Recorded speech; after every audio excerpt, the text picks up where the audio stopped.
सोमवार को पौड़ी में अपने क्षेत्र भ्रमण के दौरान कैबिनेट मंत्री सतपाल महाराज ने ब्लॉक मुख्यालय पर 3,38,82,000 की लागत से बनने वाले विकासखंड कार्यालय भवन के आवासीय भवन का शिलान्यास और लघु सिंचाई विभाग के द्वारा नाबार्ड मद से बनने वाली 26.91 लाख रुपए की चेक डैम घंडियाल भदोली सकनौली योजना का शिलान्यास किया। इस दौरान उन्होंने कहा कि पौड़ी प्रभाग में जलमग्न फेज 2 परियोजना के अंतर्गत 62 ग्राम पंचायतों में जलागम विकास निधि के बजट में अतिरिक्त 6.50 करोड़ की वृद्धि की गई है। कि हमारे विकासखंड पोखड़ा में अनावासीय भवन का निर्माण के लिए ये 3 करोड़ 38 लाख और 38,000 जो है ये स्वीकृत हुआ है। तो यहाँ पर अच्छा भवन बनके तैयार होगा। मैंने यहाँ की ब्लॉक प्रमुखा से कहा है प्रीति देवी जी से कि बहुत अच्छा भवन बनाइए और ये हमारे पोखड़ा की शान है और एक शान और एक बहुत ही स्मरणीय अनावासीय भवन बनना चाहिए। उसके साथ साथ ये हमारी लघु सिंचाई की योजना है जो 26 लाख जो है और 91 लाख की यहाँ पर जो है लोकार्पण इसका किया गया है और इससे हमारे चेक डैम बनने से काफ़ी सिंचाई होगी, किसानों को लाभ मिलेगा। टिहरी गढ़वाल के देवप्रयाग NH 58 पर देवप्रयाग की तरफ से आ रहा एक ट्रक 150 मीटर गहरी खाई में जा गिरा, जिसके बाद सूचना पर पहुंची पुलिस ने घायलों की तलाश के लिए रेस्क्यू ऑपरेशन चलाया, जिसमें एक घायल को रेस्क्यू करने के कई देर के बाद अन्य 2 लोगों को गंभीर हालत में खाई से बाहर निकाला गया। सभी घायलों को 108 की मदद से नजदीकी अस्पताल में भर्ती करवाया गया। मुझे लग रहा है कोहरा होने के कारण और बारिश होने के कारण यहाँ ड्राइवर जो है नियंत्रण खो गया और गहरी खाई में चली गई। इसमें 3 व्यक्ति बैठे हुए थे। जो ये सब्जी का ट्रक था और ये नंदप्रयाग घाट से और वहाँ जा रहा था नजेबाद सब्जी लेने के लिए और तीनों व्यक्ति काफ़ी घायल हैं, जिसमें से एक को हल्की चोट थी और 2 काफ़ी गंभीर थे। हमने रेस्क्यू करके तीनों को बाहर निकाला और 108 के माध्यम से उनको उपचार हेतु यहाँ CHC बागी में भेजा। शायद उन दोनों को काफ़ी गंभीर चोट होने के कारण एक ड्राइवर और एक दूसरा जो साथी था उनका उनको एम्स में रेफर कर दिया गया है। टिहरी में कैबिनेट मंत्री हरक सिंह रावत ने सेम मुखेम में नवनिर्मित पर्यटन आवास गृह का वर्चुअल माध्यम से उद्घाटन करते हुए सेम नागराज स्वयं सहायता समूह को हस्तांतरित किया। उन्होंने नवनिर्मित पर्यटन आवास गृह के संचालन के लिए स्वयं सहायता समूह को शुभकामनाएं देते हुए कहा कि इस पर्यटक आवास गृह में अच्छी और बेहतर सुविधाएं देकर मिसाल कायम करनी है। इस मौके पर जिलाधिकारी ईवा आशीष श्रीवास्तव वर्चुअल माध्यम से उपस्थित रहीं। और इस तरह के क्षेत्र में हमारे पौड़ी के जिलाधिकारी ने भी इस तरह का प्रयास किरसू में किया है और वहाँ भी महिला समूह बनाकर वहाँ के जो बंगला बनाकर उनको दिया गया है। और इसी तरह का प्रयास हमारे टिहरी के जिलाधिकारी, क्योंकि ये तो गढ़वाल विकास निगम की MP भी रही है और इसलिए इनका पर्यटन के दृष्टिकोण से पर्यटन के क्षेत्र में एक अनुभव भी है गढ़वाल विकास निगम के MP के रूप में। और मैं सोचता हूँ कि ये इससे महिलाएं आत्मनिर्भर बनेगी। टिहरी के धनौल्टी विधानसभा क्षेत्र में अपने जनसंपर्क कार्यक्रम के तहत कंडीसौड़ पहुंचे मुख्यमंत्री के जनसंपर्क अधिकारी मुलायम सिंह रावत का बीजेपी कार्यकर्ताओं ने पारंपरिक वाद्य यंत्रों के साथ जोरदार स्वागत किया और क्षेत्रीय समस्याओं को लेकर ज्ञापन और प्रस्ताव सौंपे। इस मौके पर उनके साथ पूर्व राज्य मंत्री नारायण सिंह राणा और प्रदेश कार्य समिति के सदस्य राजेश नौटियाल भी मौजूद रहे। मेरा अपना एक व्यक्तिगत ये दौरा था। मैं अपने क्षेत्र में, अपने जनपद, अपने गृह क्षेत्र में आया हूँ। मैं आज ब्लॉक सभागार यहाँ पे आया हूँ। आप लोगों ने जो समस्याएं रखी हैं, निश्चित तौर पर हमारे जो युवा मुख्यमंत्री हैं मैं अपनी बातें जो क्षेत्र की हैं वहाँ पर रखूँगा और जो भी इनकी समस्या है उनका जल्दी से जल्दी कोशिश करूँगा सबका हल हो।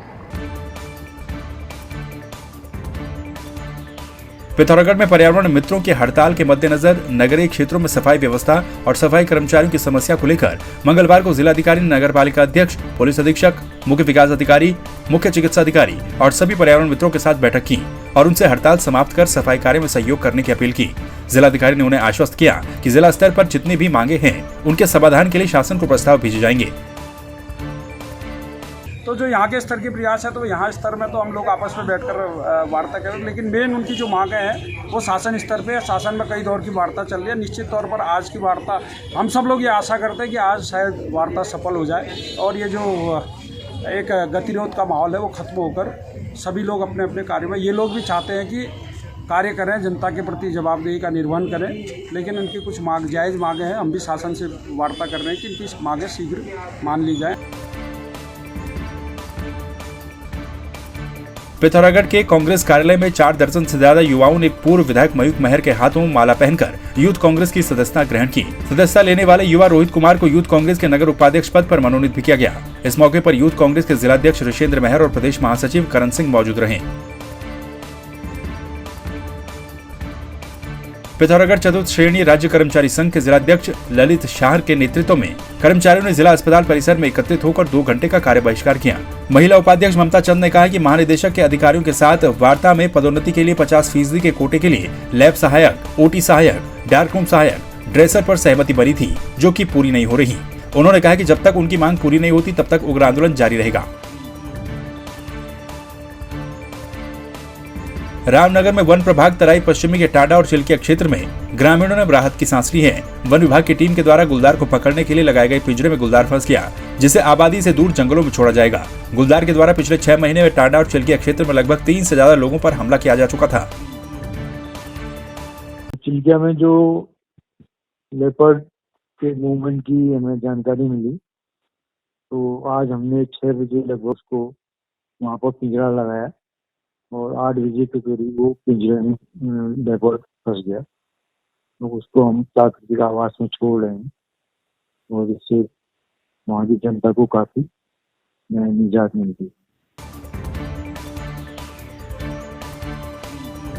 22 जुलाई को रुद्रप्रयाग के बुढ़ना में भूस्खलन के चलते कुंवरलाल का घर क्षतिग्रस्त हो गया था। हालांकि इस दौरान कोई हताहत नहीं हुआ। घर में रखा खाने पीने का सामान भी खराब हो गया। घटना के बाद समूह फाउंडेशन की टीम मौके पर पहुंची और स्थानीय कर्मचारियों के साथ मिलकर कुंवरलाल की मदद के लिए लोगों से अपील की।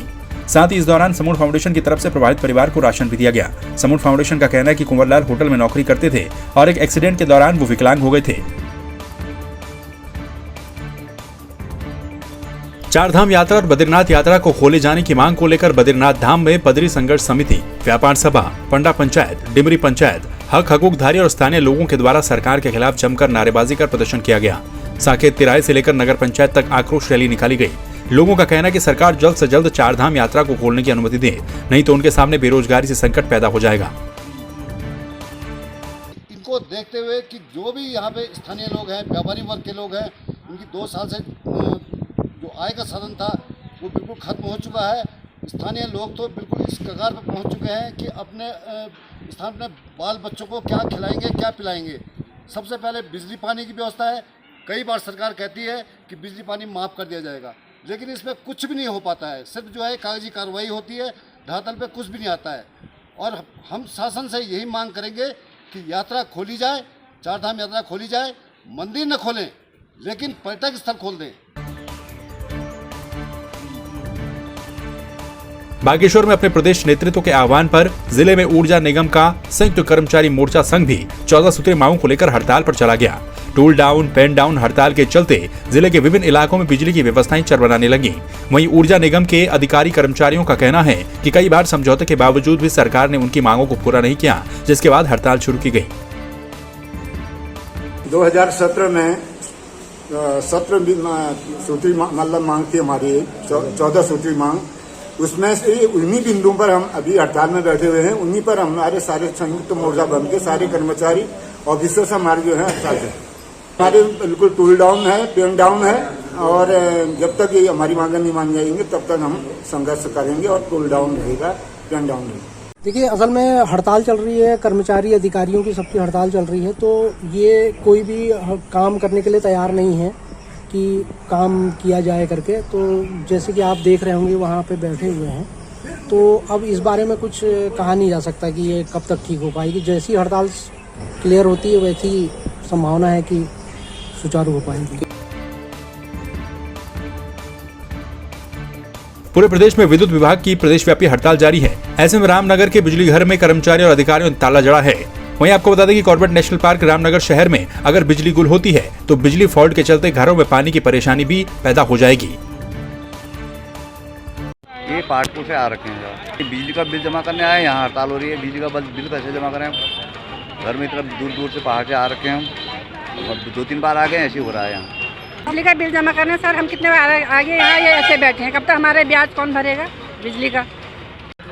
हम अपनी 14 सूत्री मांगों को लेकर के यहाँ बैठे हैं। सरकार से हमारी लगभग 4 साल से इस विषय में वार्ता चल रही है, लेकिन कोई हल नहीं निकला। कल भी जो है 2 बार वार्ता हुई, लेकिन वार्ता विफल हो गई, इसलिए हमको हड़ताल में जाने के लिए मजबूर होना पड़ा।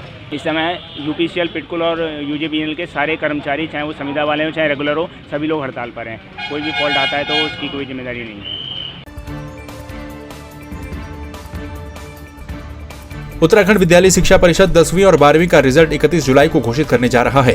इस बार उत्तराखंड बोर्ड इंटरमीडिएट में 1,18,130 रेगुलर बच्चों ने आवेदन किया था। वहीं 4,068 प्राइवेट छात्रों ने भी आवेदन किया है। हाई स्कूल में 1,45,687 रेगुलर बच्चों ने आवेदन किया था, जबकि 2,663 प्राइवेट बच्चों ने आवेदन किया था। आपको बता दें कि कोई छात्र परीक्षार्थी अपने परीक्षा फल से संतुष्ट नहीं होता तो दोबारा आवेदन कर सकता है। हाई स्कूल और इंटरमीडिएट की परीक्षा फल निर्माण का कार्य हमारे अंतिम चरण में पहुंच गया है और 31 जुलाई को हम लोग परीक्षा फल की घोषणा करेंगे। हाई स्कूल और इंटरमीडिएट दोनों ही परीक्षा फल की एक साथ घोषणा की जाएगी। इंटरमीडिएट में हमारे 1,22,198 और हाई स्कूल में 1,48,350 परीक्षार्थी।